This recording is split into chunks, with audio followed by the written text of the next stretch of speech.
হরে কৃষ্ণ। সুধী ভক্ত মণ্ডলী, আপনারা সকলে ইতিমধ্যে অবগত হয়েছেন যে শ্রী শ্রী রাধা গোবিন্দ কালী মন্দিরে বাংলাদেশের সর্ববৃহৎ ভগবান শ্রীকৃষ্ণের বিগ্রহ। বাংলাদেশেও যে এত বড় বিগ্রহ নির্মাণ হবে সেটা সত্যিই কিন্তু একটি অবাক করা বিষয়, যেটি সম্ভব হয়েছে হরিদাসবাবুর হাত ধরে। সকল সনাতনীরা আজ একত্রিত হয়েছে ধর্মের বিশ্বাস, ভ্রাতৃত্বের বন্ধন এবং অটুট ভালোবাসার জন্য। প্রমাণ করে দিয়েছে যে সত্যিই সবাই একত্রিত।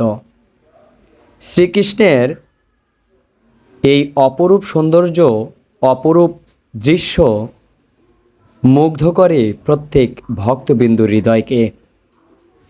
নাড়া দিয়ে ওঠে প্রতিটি কাজ সম্পূর্ণ হয়েছে। তো আমরা এই মুহূর্তে যে বিগ্রহটি দেখছি এটি গোবিন্দের সেই প্রতিষ্ঠিত একটি বিগ্রহ, যেটি যার চরণ পেতে গেলে কোটি কোটি জন্ম তপস্যা করতে হয়।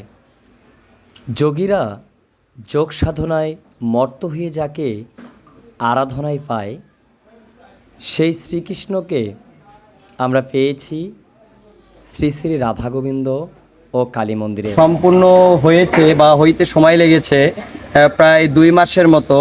তো 2 মাস অপেক্ষা করার পর আমরা এই গোবিন্দের যে অপরূপ বিগ্রহটি এটি স্বচক্ষে সাক্ষাৎ দেখতে পাচ্ছি। মনে হচ্ছে যেন এটি সত্যিই বৃন্দাবন ধাম, এবং এই বৃন্দাবনে দর্শন করতে চাইলে আপনাকে অবশ্যই গাইবান্ধা জেলার পলাশবাড়ি উপজেলার মধ্যরামচন্দ্রপুর বৃন্দাবন পাড়া শ্রী শ্রী রাধা গোবিন্দ কালী মন্দিরে আসতে হবে। হরে কৃষ্ণ, সকলের নিমন্ত্রণ।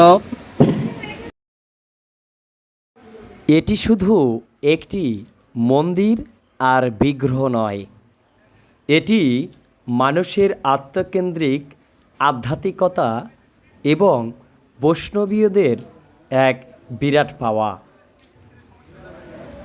যেই দৃশ্যটির দিকে তাকালে মনে হবে যে সত্যিই যেন জলের ওপরে ভাসমান কোনো একটি দ্বীপ, আর সেই দ্বীপের নেতৃত্ব দিচ্ছে ভগবান শিব, শ্রীকৃষ্ণ এবং অন্য অন্য দেবদেবীগণ।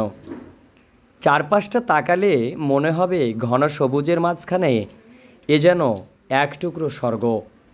সত্যি অবাক করে দিচ্ছে ভক্তবিন্দুদের। তাই তো এই দৃশ্য দেখে ছুটে আসে দেশ দূরান্ত থেকে। হরে কৃষ্ণ। সুধী